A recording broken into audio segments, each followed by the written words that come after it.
देवऋषि नारद लगे रहे, तब नारद जी ने क्या देखा कि जिस ब्रज की रज पर देवऋषि नारद बैठकर साधना कर रहे हैं, जिस ब्रज की रज पर भक्ति ज्ञान वैराग्य विराजमान है, नारद जी देखते हैं कि ये रज कोई साधारण सी नहीं है। कहां से आ गई इस भूमंडल पर? ये ब्रज की रज कहां से पहुंच गई?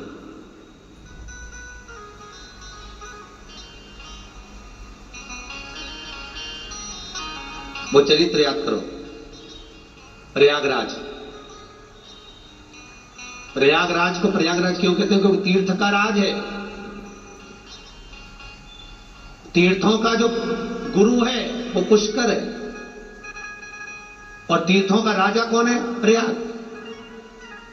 साल में एक बार सारे तीर्थों को आकर राजा से मिलना पड़ता। सारे तीर्थ आते हैं। जब सारे तीर्थ इकट्ठे होकर प्रयागराज में पहुंचते हैं, प्रयागराज से मिलने के लिए, वृंदावन नहीं गया। और वृंदावन नहीं गया, ब्रज की रज से ना तो मथुरा, ना वृंदावन, ना गोकुल, ना बरसाना, ना नंदगांव गया ही नहीं। तब प्रयागराज को क्रोध आ गया और प्रयागराज ने उसी समय भगवान विष्णु को बुलाया और भगवान विष्णु को बुलाकर कहा, नारायण आपने मुझे तीर्थों का राजा बनाया? हां, तो मुझे अगर तीर्थों का राजा बनाया है तो सारे तीर्थ मुझसे मिलने के लिए आते हैं, तो वृंदावन क्यों नहीं आता है? ये ब्रज की रज क्यों नहीं आती है? भगवान नारायण कहते हैं, सुन ले प्रयागराज अच्छे से, तुझे तीर्थों का राजा बनाया है, घर का नहीं। तो तीर्थ का राजा है ना, तो तीर्थ तेरे से मिलने आ रहे हैं। सारे तीर्थ तुझसे मिलने आएंगे, मना नहीं है। पर भगवान कहते हैं, भगवान विष्णु ने कहा, ये ब्रजमंडल, ये मथुरा, ये वृंदावन, ये गोकुल, ये बरसाना, ये नंदगांव, ये मेरा घर है, और घर का राजा मैंने तुझे नहीं बनाया। इतना याद रख, घर का राजा नहीं बनाया मैंने तुझे। मेरे घर का राजा कोई दूसरा नहीं हो सकता। तुम तीर्थों के राजा, तुम तीर्थ के राजा बनकर बैठो, मना नहीं, पर घर के राजा नहीं। देवऋषि नारद हाथ की हथेली में ब्रज की रज को रखकर हजारों वर्ष तक तप साधना में केवल उस रज का रिसर्च कर रहे हैं, मनन चिंतन कर रहे हैं कि इस रज में है क्या, भाई आई कहां से, ये पहुंची कहां से,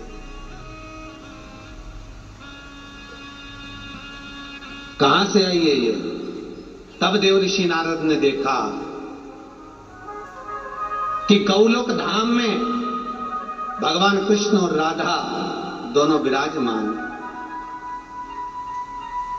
और गौलोक धाम में जब कृष्ण और राधा दोनों विराजमान हैं, ललिता विशाखा, देखो केवल ये भूमि का बात नहीं है, गौलोक धाम जहां पर बैठकर भगवान कृष्ण राधा विराजमान, ललिता विशाखा जिनको हिंडोला झुला रही हैं, भगवान कृष्ण राधा जहां नित्य विहार कर रहे हैं, चारों तरफ आनंद ही आनंद जहां छाया हुआ है, पूरे ब्रजमंडल का आनंद सुख गौलोक धाम में विराजमान है। उस ब्रजमंडल जो गौलोक धाम में विराजमान है, गौलोक धाम कहां है? तो कहा बैकुंठ से ठीक लेफ्ट के भाग में एक अलग से लोक बसता है जिसको गौलोक कहा जाता है।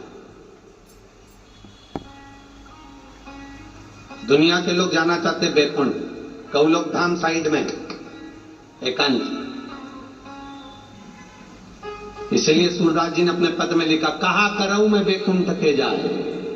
बैकुंठ जाऊंगा ना तो वहां पर गोवर्धन मिलेगा, ना वह गौएं मिलेगी, ना गौ माता की सेवा मिलेगी, ना वहां पर भगवान का प्रसाद मिलेगा। तो मैं बैकुंठ जाकर करूंगा, मुझे क्या करना बैकुंठ में जाकर? कहा करऊं मैं बैकुंठ के जाए, मुझे नहीं जाना। तो कहां जाना चाहते हैं? सूरदास जी अपने पद में लिखते हैं, मुझे बैकुंठ नहीं जाना, अगर मैं जाना चाहता हूं तो केवल गौलोक धाम में जाना चाहता हूं, जहां भगवान नित्य लीला करते, नित्य लीला का स्मरण करते। बस मैं वहीं पर पहुंचना चाहता हूं, मैं वहीं पर रहना चाहता हूं। देवऋषि नारद ने हजारों वर्ष तक ब्रज की रज को हाथ में रखकर जब तप साधना करी, तब ध्यान में आया कि ये रज कोई साधारण सी नहीं है।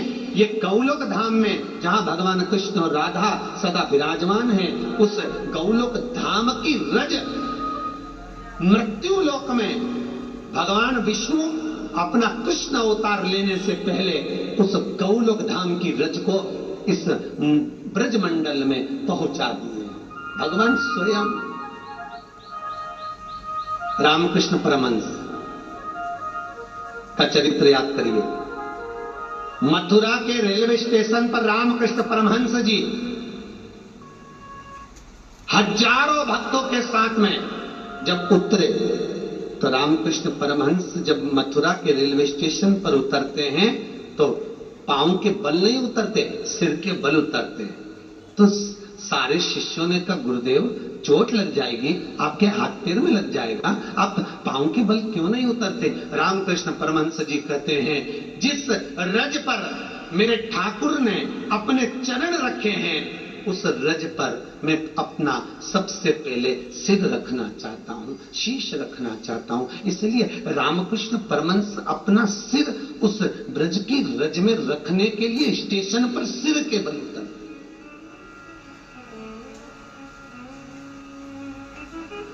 सिर के बल उतर।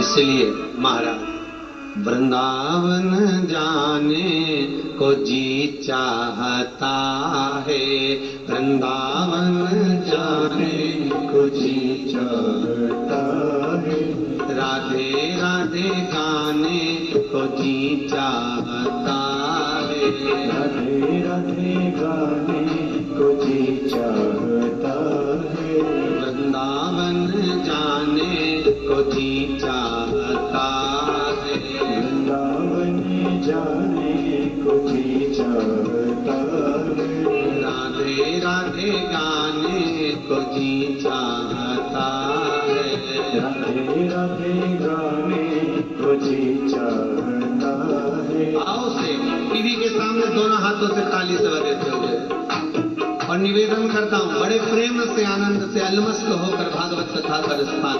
जय हो।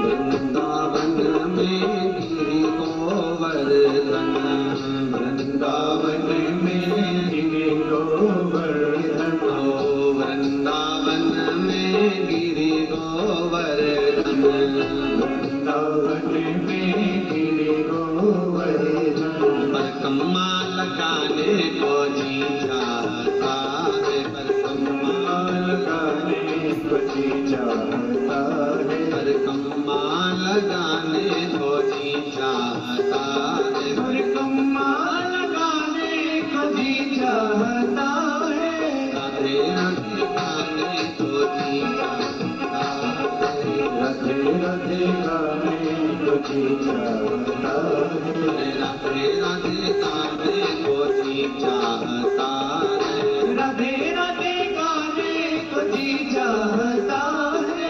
गोवर्धन नाथ की भगवान की अविरल भक्ति और मुक्ति का साधन श्रीमद् भागवत, जो जीवन का सुख देने वाले। देवर्षि नारद हाथ की अंजलि में ब्रज को रखकर हजारों वर्ष तक तप करें इस भागवत को, केवल इस ब्रज रज को जानने के लिए, केवल ब्रज रज को जानने के लिए।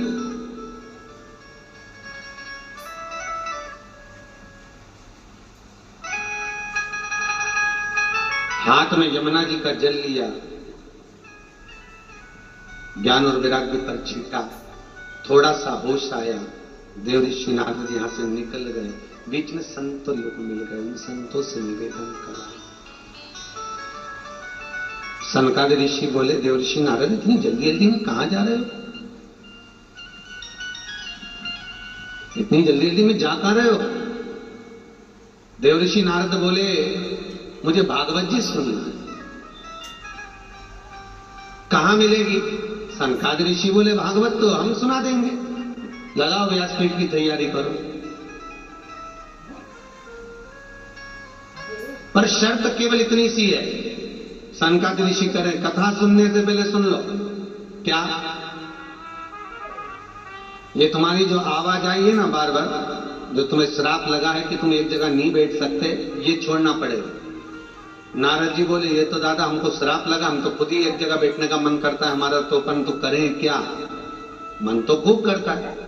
अब कितने लोग होंगे ऐसे जिन्होंने कई बार सोचा होगा कि अपन भी कहीं पंडाल में बैठकर कथा श्रवण करें और जाकर कथा सुने, कितना मन करता होगा। हमारे तो सीहोर की सारी माताएं कितनी आस लगा के साल भर से बैठी रहती है, अग्रवाल महिला मंडल की कथा होगी, ने अग्रवाल धर्मशाला में चलेंगे, ने कथा सुनेंगे, हैं?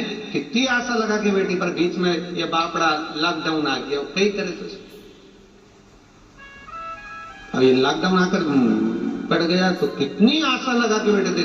अग्रवाल महिला मंडल कथा कराती है, साल भर में कम से कम एक बार कथा तो मिल जाती, कोटा पूरा कर लेते साल भर में एक बार। जैसे माताएं पहले वर्ष भर में एक बार मिर्ची, धना,